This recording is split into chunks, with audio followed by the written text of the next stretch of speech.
So happy Black History Month. I want to thank our special guests for being with us today. It's really important that we really start to have a larger conversation about Black History Month and what it means to all of us, really. I think it's important not only to acknowledge the history and understanding and just all the accolades of Black people, but also bringing in our counterpartners to really engage in that acknowledgement and conversation with us. So today here I have two of some really awesome people who are part of our Purdue Athletics family. So I'll allow them to introduce themselves. So we have Coach Fu. You want to start? Hi, I'm Bude Oliveira. I'm the head coach with the women's softball team. Awesome. I'm Kylan Ward. I am a video producer, mostly with the football team. Awesome. And so I'm really glad that you guys were able to join us today for this conversation.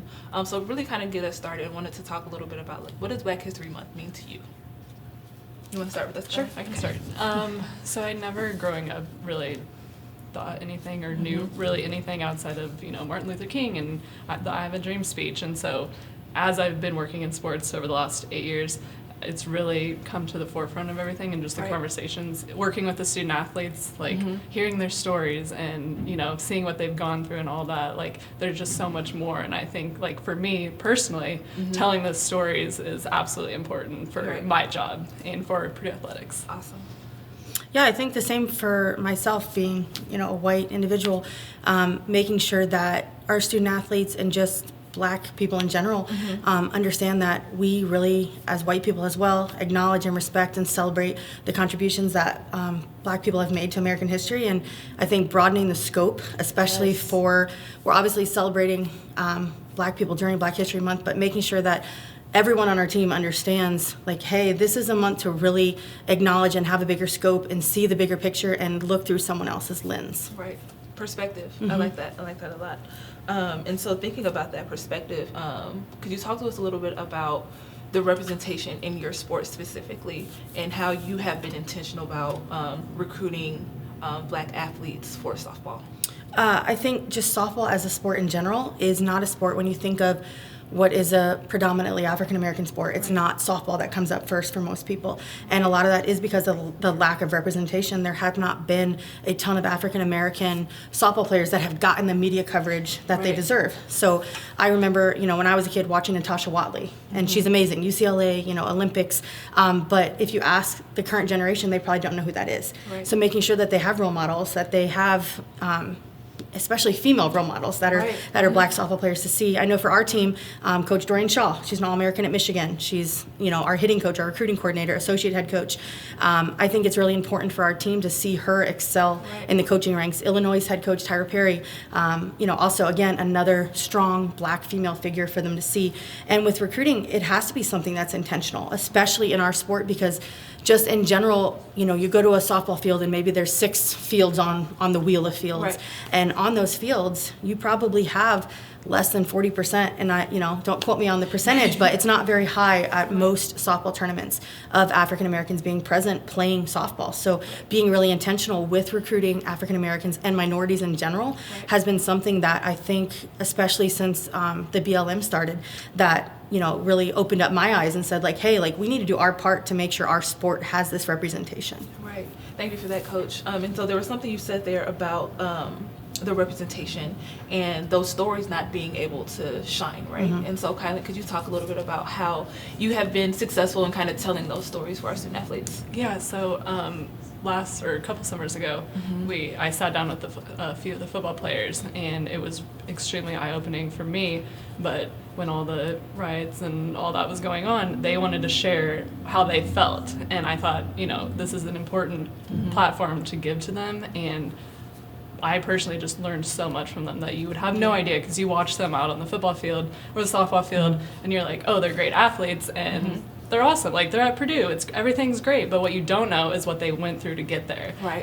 And that's what I absolutely enjoy most about telling the stories of these athletes is you see David Bell go make a one-handed catch out there on the football field, but you don't know what he went through growing up, and that's where what we do here is absolutely the most important thing that we can do. Yeah, so really being able to give them that other identity piece of that, I am a person first. Yes, right? they're And not there's just so an much- athlete. Yes. Right. And so thinking about that, Coach, I want to ask you specifically in that development piece for just even all of our student athletes. A lot of them come in thinking that, it's just my sport. I just got to go through school to get through it, right? And so how have you been able to help some of our student athletes really identify themselves as more than a student athlete? I think that having the Black Lives Matter movement allowed some really tough conversations that previously weren't happening, Right. probably before coaches with student athletes, Yeah. in particular white coaches Right. with African American student athletes. I know just in the recruiting process, having Zoom meetings with our recruits and saying like, how are you doing with all this? What can we do better as a Right. staff, as a team, as a university, as a department? And really just stepping back for a second and saying like, hey, it's not our black student athletes' job or our black coaches' jobs to educate all of the Right. white people about why this is important to, have a voice, to have Black History Month, but really just seeing that scope of like, wow, that is a totally different experience than what maybe I had as an athlete or what our team has. And my experience as a coach is different than Dorian's experience as a coach. And I think those tough conversations were, in the beginning, they're still tough. They're always going to be tough conversations. But I think it definitely opened the door for kind of just that, shed that layer and be more comfortable just being real with each other and really raw and allowing our team to see like, hey, we're going to say some things that maybe don't come out right, or we're going to ask some questions because we don't know. So really the back and forth conversations I think has really made our team stronger in general, and hopefully will make just Black girls want to play softball more and want to be part of it more. Right. I think that's super awesome, is really not being afraid to step in it or say the wrong thing, because I think a lot of times people are fearful to have the conversations or ask the questions that they really are genuinely curious about, but get kind of thrown off by like, I don't want to offend anybody. And I think, like you said, your team is allowing you to be stronger because I trust this person to make this mistake with this person and I can learn from it. And it's allowed our fans some opportunity to have education as well as to why maybe some Black student athletes do things that they do. I know, the national anthem was a big hot topic for a long time, and it still is, and I think it always will be because you're in America and it's our national anthem. But understanding why some people don't stand, or why they go down on one knee, or why they put their hand on each other, that, understanding the reason why and not just having my scope of what I believe or what I think, but really understanding and respecting and just supporting your athletes through this and your coaches. Yeah, awesome. I appreciate you for that. That's awesome. That's so awesome. And so, what are your thoughts for both of you on the lack of diversity in your field specifically? Kylie, you want to jump in on that? Yeah. So, in video, like, it's such an expensive career to go into. I mean, how many lights do we have here? Yeah. And cameras are extremely expensive. And so I think giving opportunities, to underprivileged kids, even as they're growing up, to want to do video and to want to be able to use a nice camera, like I think that's lacking in our field. And so you don't see the diversity that you would normally, and even women too. Not just color, but also gender. And I think that, hopefully me being in video can hopefully convince some little girl that wants to do video too. And especially in sports, I think sports is such a more diverse, just in general, area to be in, and so that's why I absolutely enjoy it. And then adding video on top of that to make that more diverse will just help even how you tell a story, even. Like how you would tell a story compared to how I would tell it would probably just be different, just because we're different people. And so allowing that to, happen, I think absolutely just needs to just increase, especially in this area and especially, all across the country. Well, that is all the questions that I have. Any closing thoughts or remarks from either of you?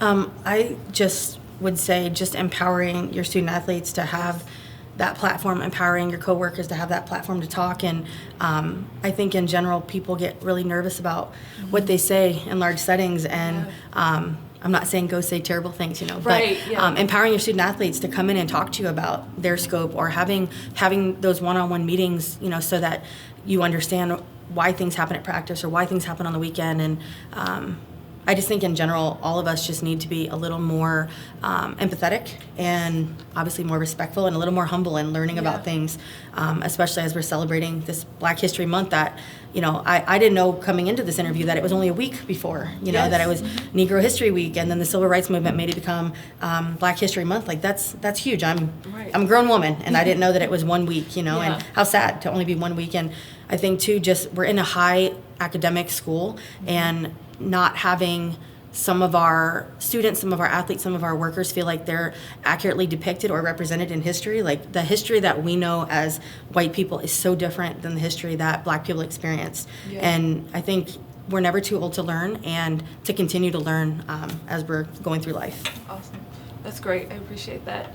So thank you for being here with us today. Thank you for really giving us some insight on what did you all do on a day-to-day, right? I really want to take the time to acknowledge the fact that we want to continue to have these conversations, and just figuring out how do we do that. What's the time, what's the place, how do we really create spaces for not even just our student athletes, but for our coaches and our staff to kind of engage in these conversations as well. I would say one last thing, sorry to chime in late, but something that was really cool that happened this fall on a recruiting visit was we had obviously recruits coming into Bittinger Stadium, and something that we pass by every day at our stadium is Purdue's anti-discrimination pledge, and it's over our fueling station. And I think we start to not notice things because we see it every single day. But to have recruits come in that were high school age, and in particular, it was actually a white recruit that came in and said, like, I want to be at a school that acknowledges this, that respects minorities, that respects Black people. And we were like, where did you know, we completely just day to day, you get in the hustle and bustle, and to have a 16, 17-year-old person come in and say, wow, like, that's the kind of university I want to attend, that was really powerful for us this year. That's so true. We do get very used to seeing things and just kind of tune it out. That's real. That's powerful. Thanks for that, Coach. Yeah, thanks for having us. Of course.